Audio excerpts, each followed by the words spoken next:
I've had 3 beautiful children that I'm in love with. I have a son who is 14 years old now. I cannot believe it. Thank you. And I have 2 little girls that are 11 and 9.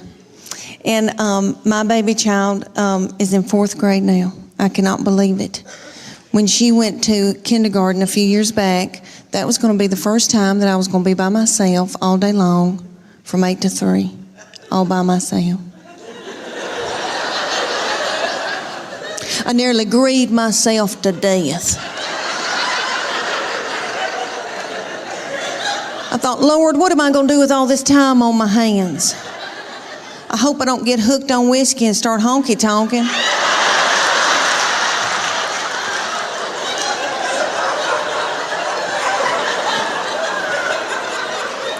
About 3 weeks into kindergarten, I was like,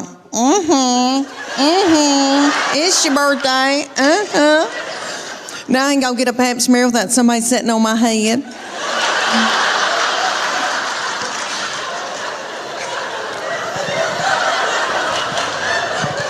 I'll never forget the day that I found out about her, and I feel terrible about it now. But I was overwhelmed. I knew something wasn't right. I didn't feel good. I thought, oh my gosh, surely I'm not pregnant this quick, this soon.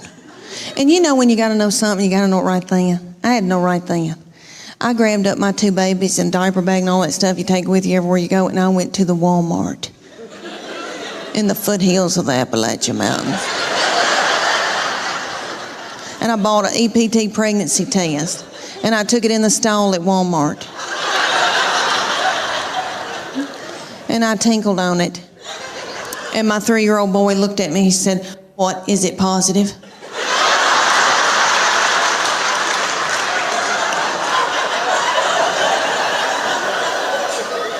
And it was. So I drove home just as fast as I could, and I called my husband at work. And I said, "You're trying to kill me, aren't you? With a slow vaginal death. Is that what you're trying to?" "Well, you're not going to. You better get home right now, because I'm going to walk out in the woods and let the animals eat me."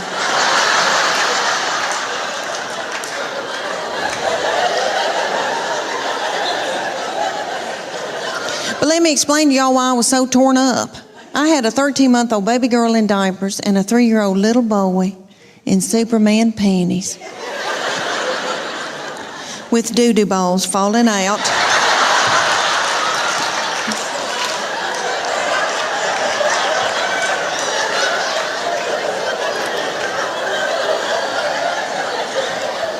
At the grocery store. I thought, oh my Lord, did anybody see that? I don't have anything in my purse to pick it up with. Is some little child gonna think it's a milk dud?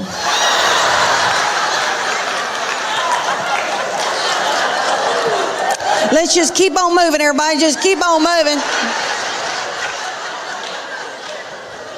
But God knew better than I did, because she's been a doll baby, but she's ruined. And I know I'm the one who did it.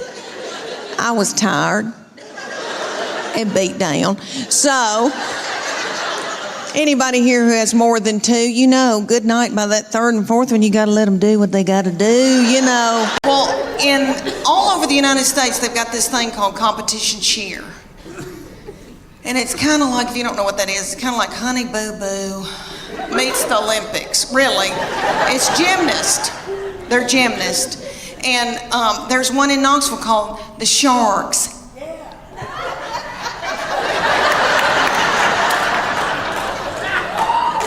And they said, drop your baby off and she can try out to audition, whatever you want to call it. So I dropped her off, and they ended up putting her on a bad Mama Jamma team because all the little children her age came up to hear on her. And somebody's got to throw them up in the air. So they were thrilled with her, and they treated us like royalty. But anyway, they said, you're going to come in here twice a week, learn a 2-minute routine. It's going to cost you $150 a month. It's like, okay. They said, there's a uniform that you're going to order, and it comes to here. It's going to expose her stomach. She's going to have a tiny skirt on with a slit in it with a glitter panty underneath it. It's $300. I said, that's a whore outfit.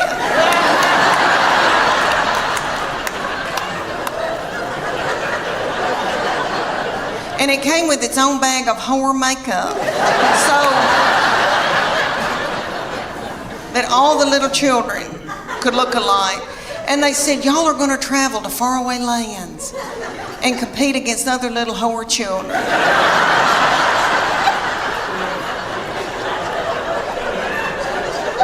So we went to like Cincinnati or Atlanta, and we had to get hotel rooms and the gas and all of that. And then you drive up to a big coliseum, a huge coliseum, and there's tens of thousands of little whore children walking around.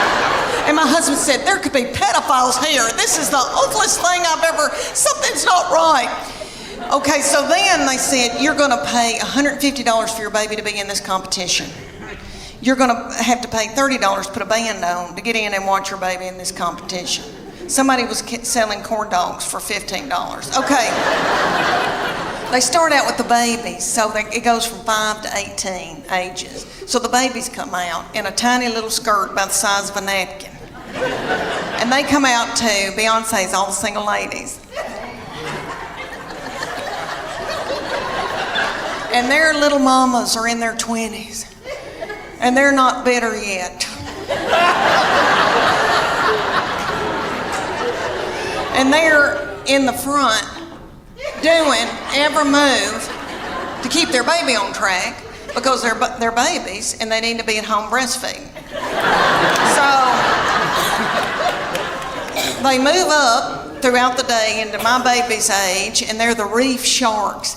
They call out that name, honey, for 2.5 minutes. My baby throws little children up in the air, flinging little children, broken out in a sweat, working like a Trojan.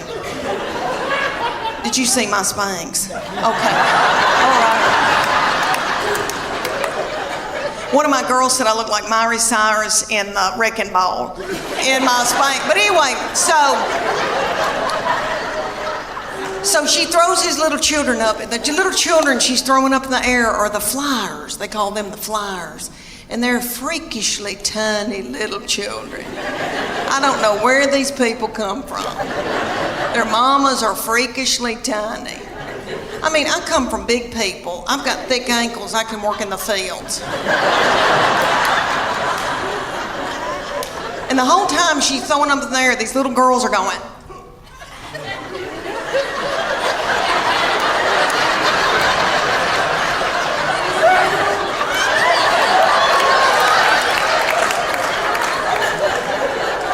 Nobody knows why, really. So at the end of the routine, after the 2.5 minutes, the finale, everybody hunkers down on the stage, puts their forehead on the stage, and my baby is the finale. She pops up and has a little child's foot in her hand and holds that child's foot. I would put it all the way up, but my dress is tight in the back. But anyway, she holds this little child up over her head. Are y'all listening to me? I mean, it was a big deal.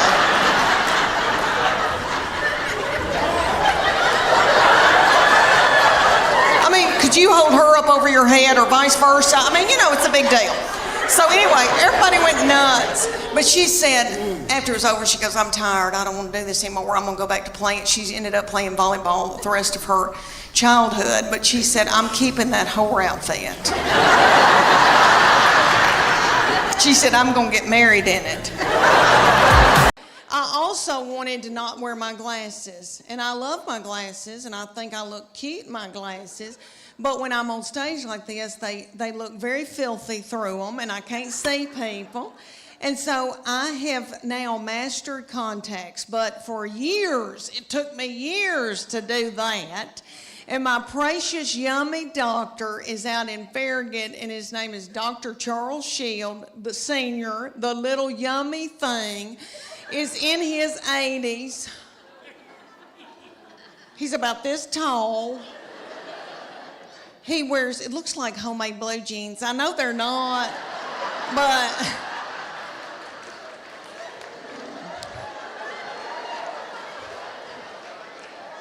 and he wears them up under his little armpits.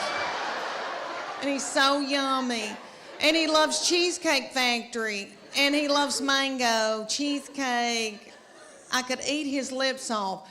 Okay, so I go in there and he goes, Leanne, you're going to have power on top and reading on the bottom, because I'm 51. And so I was like, okay, but I want some contacts because I want to, be hip and be able to wear. So that little thing straddled me for 30 minutes.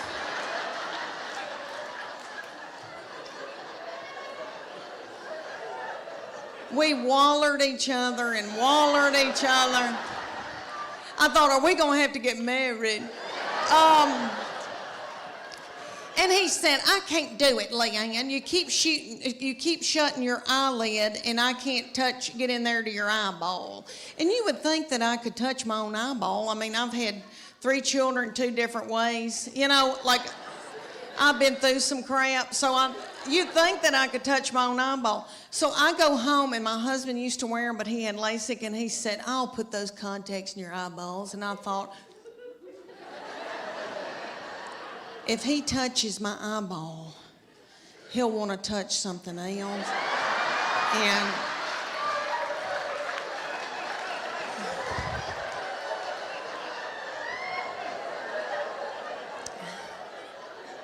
I am so tired. And so my middle one, who's at the University of Tennessee, okay, she wears them. And so she has been helping me get them in now for the past couple of years and has to take them out for me, and we have to meet halfway. And she'll say, I've got a paper due. And I'll say, I'm so sorry, but I'm paying for everything. So, could you meet me at a gas station?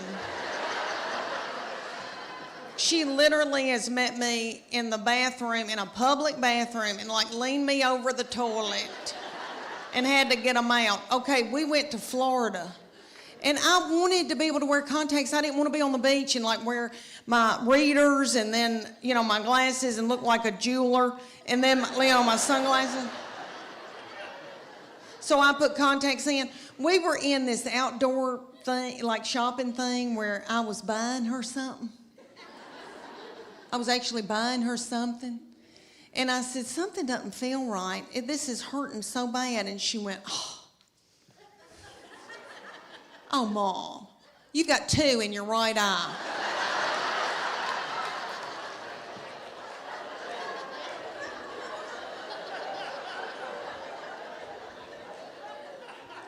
And she went and just grabbed it out of my eye.